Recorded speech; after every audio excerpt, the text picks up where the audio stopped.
Welcome to master కి TV special drive. ఇక హైదరాబాద్ నగరంలో ఒక్కసారిగా జ్వరాలు పెరిగిపోతున్నాయి. సంక్రాంతి పండుగకు ఊర్లకు వెళ్లిన లక్షలాది మంది జనాలు తిరిగి రావడం మాత్రం జ్వరాలతో వచ్చారట. ఎందుకంటే ప్రభుత్వాసుపత్రుల్లో జ్వరాలతో వస్తున్న రోగుల సంఖ్య బాగా పెరిగిపోతుంది. వైద్యారోగ్య శాఖ ఉన్నతాధికారుల లెక్కల ప్రకారం నగరంలోని ప్రతి 100 మందిలో 20 మంది జ్వరాలతో బాధపడుతున్నారట.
హైదరాబాద్ నగరంలో ఒక్కసారిగా జ్వరాలు పెరుగుతున్నాయి. సంక్రాంతి పండుగ ఊర్లకు వెళ్లిన లక్షలాది మంది జనాలు తిరిగి రావడం మాత్రం జ్వరాలతో వచ్చారట. ఎందుకంటే ప్రభుత్వ ఆసుపత్రుల్లో జ్వరాలతో వస్తున్న రోగుల సంఖ్య బాగా పెరుగుతోంది. వైద్యారోగ్య శాఖ ఉన్నతాధికారుల లెక్కల ప్రకారం నగరంలోని ప్రతి 100 మందిలో 20 మంది జ్వరాలతో బాధపడుతున్నారట. హైదరాబాద్ నగరంలో ఒక్కసారిగా జ్వరాలు పెరుగుతున్నాయి. సంక్రాంతి పండుగ ఊర్లకు వెళ్లిన లక్షలాది మంది జనాలు తిరిగి రావడం మాత్రం జ్వరాలతో వచ్చారట. ఎందుకంటే ప్రభుత్వ ఆసుపత్రుల్లో జ్వరాలతో వస్తున్న రోగుల సంఖ్య బాగా పెరుగుతోంది. వైద్యారోగ్య శాఖ ఉన్నతాధికారుల లెక్కల ప్రకారం నగరంలోని ప్రతి 100 మందిలో 20 మంది జ్వరాలతో బాధపడుతున్నారట. హైదరాబాద్ నగరంలో ఒక్కసారిగా జ్వరాలు పెరుగుతున్నాయి. సంక్రాంతి పండుగ ఊర్లకు వెళ్లిన లక్షలాది మంది జనాలు తిరిగి రావడం మాత్రం జ్వరాలతో వచ్చారట. దీనికి ప్రధాన కారణం ఏమిటంటే 2 అంశాలున్నాయి. ఇక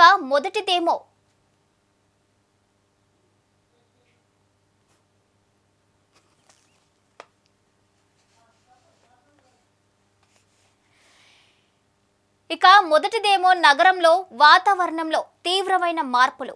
రెండోదేమో పండుగ కోసం తమ ఊర్లకు వెళ్లిన వాళ్ళు కూడా వాతావరణంలో మార్పులకు అడ్జస్ట్ కాలేక తిరిగి వచ్చే సమయానికే ఒంట్లో నలతగా ఉండటం.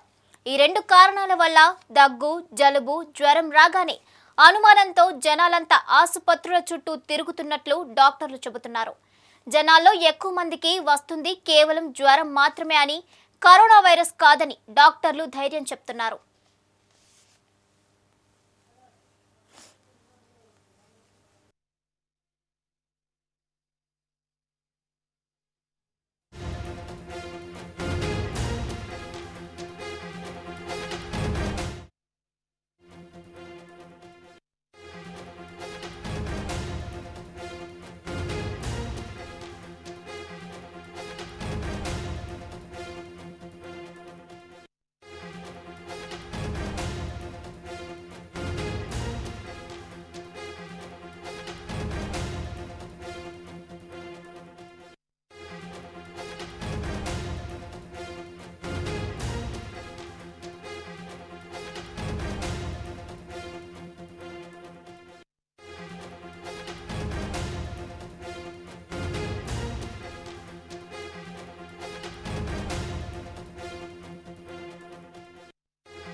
ప్రధాన కారణం ఏమిటంటే రెండు అంశాలు.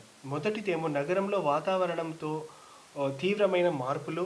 రెండోదేమో పండగ కోసం తన ఊర్లకు వెళ్ళిన వాళ్ళు కూడా వాతావరణంలో మార్పులను అడ్జస్ట్ కాలేక తిరిగి వచ్చే సమయానికి ఒంట్లో నలతగా ఉండటం. ఈ రెండు కారణాల వల్ల దగ్గు, జలుబు, జ్వరం రాగానే అనుమానంతో జనాలంతా ఆసుపత్రుల చుట్టూ తిరుగుతున్నట్లు డాక్టర్లు చెబుతున్నారు. జనాల్లో ఎక్కువ మందికి వస్తున్నది కేవలం జ్వరం మాత్రమే అని, కరోనా వైరస్ కాదని డాక్టర్లు ధైర్యం చెప్తున్నారు. అయితే ఇదే సమయంలో నగరంలో కరోనా వైరస్ ఒమిక్రాన్ కేసుల సంఖ్య కూడా బాగా పెరిగిపోతోందట. గాంధీ ఆసుపత్రి, ఫీవర్ ఆసుపత్రి, నిమ్స్ లాంటి చోట్ల చాలా మంది వైద్యులకు, వైద్య విద్యార్థులకే కరోనా వైరస్ సోకింది. దాంతో హాస్టళ్లనే అధికారులు మూసేశారు. కోవిడ్ 2 టీకాలు వేయించుకున్న వారికి కూడా మళ్లీ కరోనా వైరస్ సోకుతుంది. అయితే టీకాలు వేయించుకొని వాళ్లకు అయినట్లు అంత సీరియస్గా ఉండటం లేదు. మొత్తం మీద టీకాలు వేసుకున్నా వేసుకోకపోయినా కరోనా వైరస్ అయితే సోకుతుందని వాస్తవం.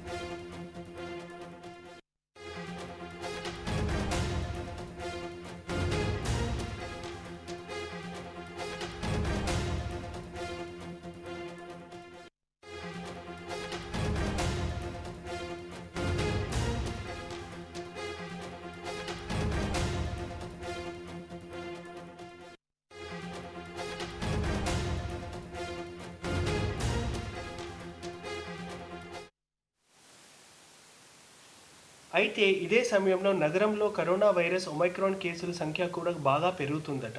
గాంధీ ఆసుపత్రి, ఫీవర్ ఆసుపత్రి, నిమ్స్ ఆసుపత్రిలో చాలామంది వైద్యులకు, వైద్య విద్యార్థులకు కరోనా సోకిందని వార్త. దాంతో హాస్టళ్లనే అధికారులు మూసేసేశారు. కోవిడ్ 2 టీకాలు వేయించుకున్న వారికి కూడా మళ్ళీ కరోనా వైరస్ సోకుతున్నా టీకాలు వేయించుకొని వాళ్లకు అయినట్లు అంత సీరియస్గా లేదని వాస్తవం. మొత్తం మీద టీకాలు వేసుకున్నా వేసుకోకపోయినా కరోనా వైరస్ అయితే సోకుతున్నదని వాస్తవం. అయితే ఇదే పెరుగుతున్న కరోనా వైరస్ కేసుల కారణంగా ఆసుపత్రులన్నీ బిజీగా అయిపోతున్నాయి. గడిచిన 24 గంటల్లో తెలంగాణలో కరోనా వైరస్ కేసులు సుమారు 4,000 దాకా రికార్డయ్యాయి. వీటిలో 8 మంది చనిపోయారు. ఇక జీఎంసీ పరిధిలోని 1,500 కరోనా కేసులున్నాయి. కరోనా వైరస్ కేసుల నమోదు దామాషాతో పోల్చుకుంటే మరణాల రేటు తక్కువే. కానీ కేసుల సంఖ్య మరింత పెరిగితే మరణాల రేటు కూడా పెరుగుతుందన్న విషయమే వైద్యాధికారుల్లో టెన్షన్ పెంచేస్తోంది. తాజాగా director of health doctor Srinivas corona virus బారిన పడ్డారు. ఈయనే కాదు, చాలా మంది ఉన్నతాధికారులు, పోలీసులకు కూడా వైరస్ సోకటంతో హోమ్ ఐసోలేషన్లోకి వెళ్లిపోతున్నారు. ఈ సమస్య ఎప్పటికి తగ్గుతుందో ఏమో.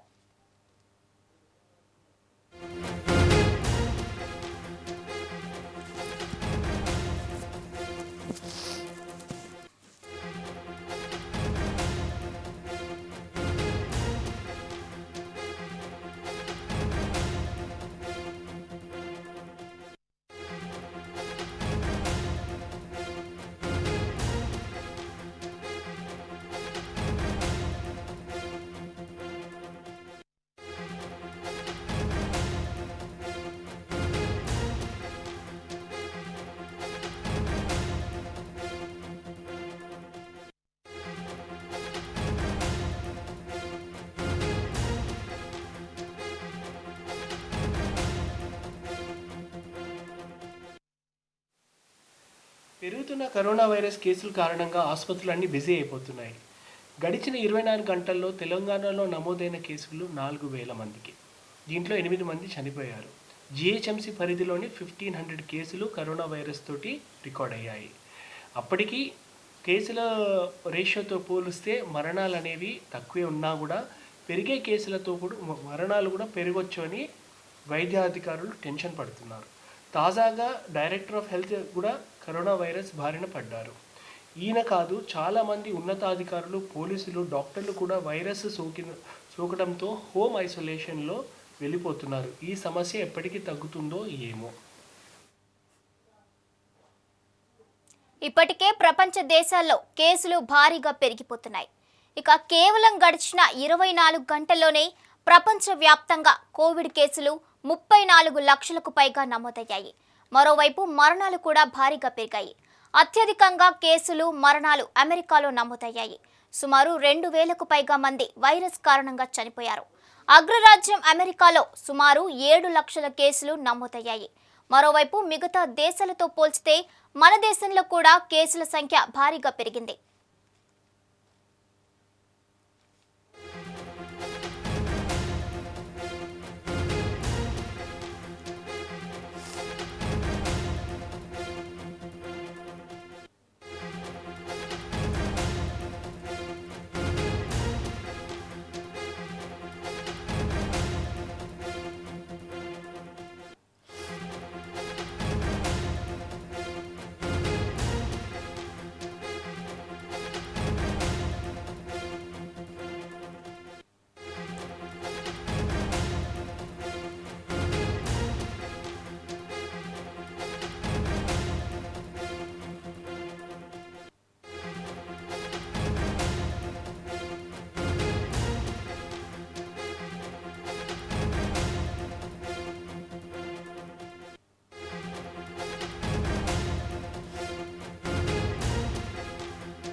ఇప్పటికీ ప్రపంచవ్యాప్తంగా కేసులు భారీగా పెరుగుతున్నాయి. గడిచిన 24 గంటల్లోనే ప్రపంచమంతటా 34 లక్షల మందికి పైగా కేసులు నమోదయ్యాయి. మరోవైపు మరణాలు కూడా భారీగా పెరుగుతున్నాయి. అమెరికా రాష్ట్రంలోనే చాలా కేసులు నమోదవుతున్నాయి. సుమారు 2,000 మందికి పైగా మరణించినట్టు వార్త. అగ్రరాజ్యం అమెరికాలో సుమారు 7 లక్షల కేసులు నమోదయ్యాయని వెల్లడి. మరోవైపు మిగతా దేశాలలో పోల్చితే మన దేశంలో కూడా కేసుల సంఖ్య భారీగా పెరుగుతున్నాయి. ఇప్పటికీ ప్రపంచవ్యాప్తంగా మన దేశంలోనూ థర్డ్ వేవ్ రూపంలో కరోనా కరాళ నృత్యం చేస్తోంది. అయితే పిల్లల్లో కరోనా ప్రభావం తీసుకోవాల్సిన జాగ్రత్తలపై కేంద్రం కీలక మార్గదర్శకాలను జారీ చేసింది. 18 ఏళ్లలోపు వారు, ముఖ్యంగా 5 ఏళ్లలోపు చిన్నారులు ఎలాంటి జాగ్రత్తలు తీసుకోవాలి, ఏ మెడిసిన్ ఉపయోగించాలో కేంద్ర ఆరోగ్య శాఖ పలు సూచనలు చేసింది. కరోనా కట్టడిలో మాస్క్ ముఖ్య పాత్ర పోషిస్తుంది. అయితే 5 ఏళ్లలోపు చిన్నారులు మాస్క్ ధరించాల్సిన అవసరం లేదని సవరించిన మార్గదర్శకాల్లో కేంద్రం పేర్కొంది.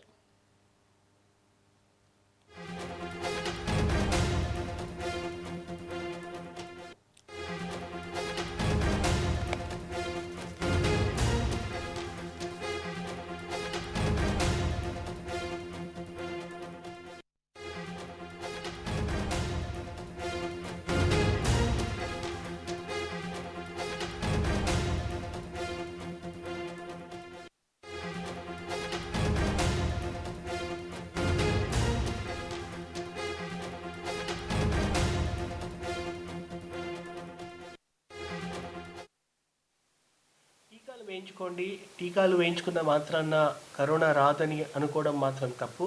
కరోనా వచ్చినా కూడా టీకాలు వేయించుకున్న వాళ్ళల్లో తీవ్రత చాలా లెస్ సివియర్గా ఉంటుంది, చాలా మైల్డ్గా ఉంటుంది. అప్పటికీ జాగ్రత్తలు పాటించండి. మీరు సేఫ్గా ఉండండి, మీ చుట్టుపక్కల వాళ్ళను కూడా సేఫ్గా ఉంచండి. టీకాలు వేయించుకోండి. టీకాలు వేయించుకున్న మాత్రాన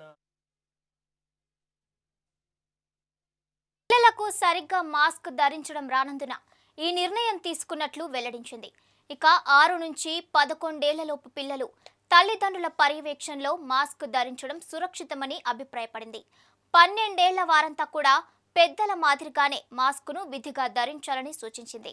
ఈ మేరకు సవరించిన మార్గదర్శకాలను కేంద్ర ఆరోగ్య శాఖ తాజాగా విడుదల చేసింది. వివిధ దేశాల్లోని ఒమిక్రాన్ ప్రభావం డేటాను పరిశీలించి ఈ నిర్ణయం తీసుకున్నట్లు వెల్లడించింది.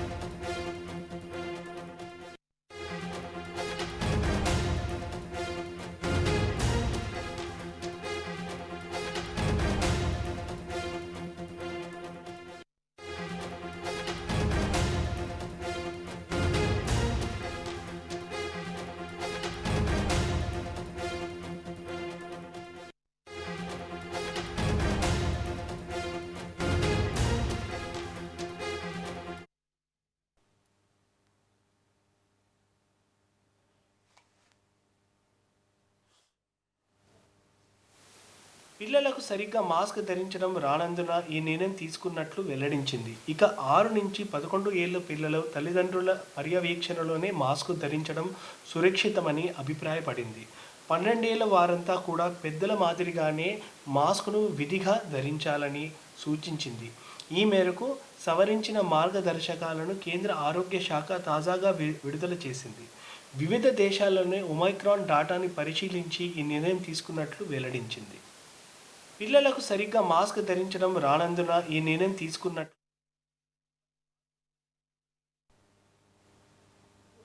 ఇకపోతే థర్డ్ వేవ్లో కరోనా ప్రభావంపై ఇంకా అధ్యయనాలు జరుగుతున్నాయని చెప్పింది.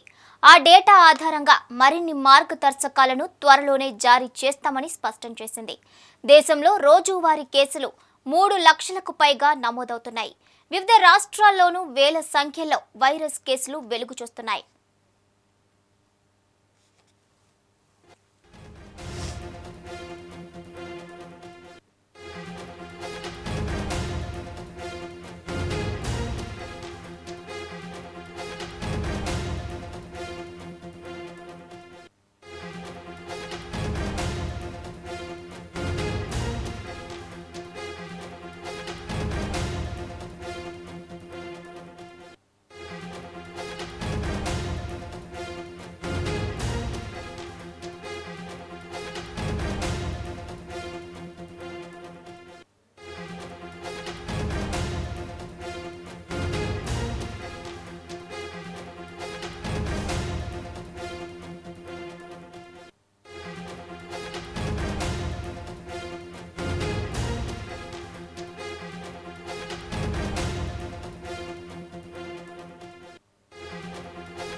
ఇక తెలుగు రాష్ట్రాల్లో సంక్రాంతి పండుగ తర్వాత నుంచి కేసుల సంఖ్య భారీగా పెరుగుతుంది.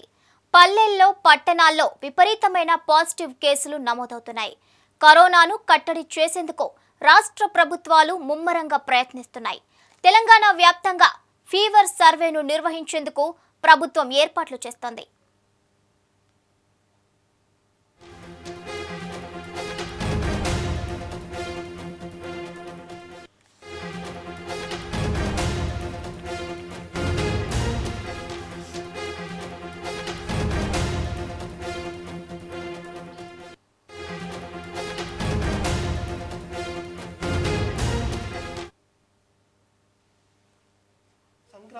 ఇక తెలుగు రాష్ట్రాల్లో సంక్రాంతి పండుగ తర్వాత నుంచి కేసుల సంఖ్య భారీగా పెరుగుతుంది.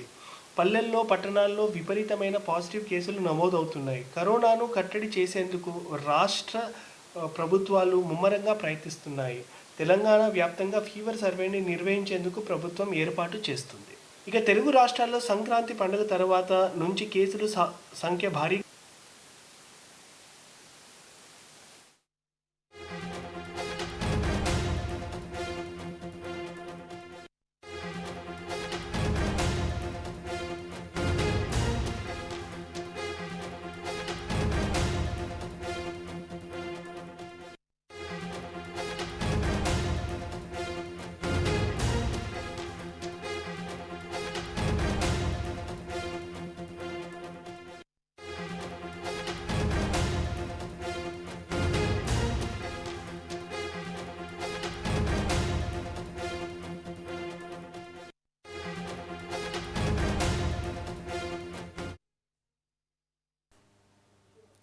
ఇంకా ముందు ముందు కేంద్ర ప్రభుత్వం ఏ ఆంక్షలు విధిస్తుందో వేచి చూడాల్సిందే.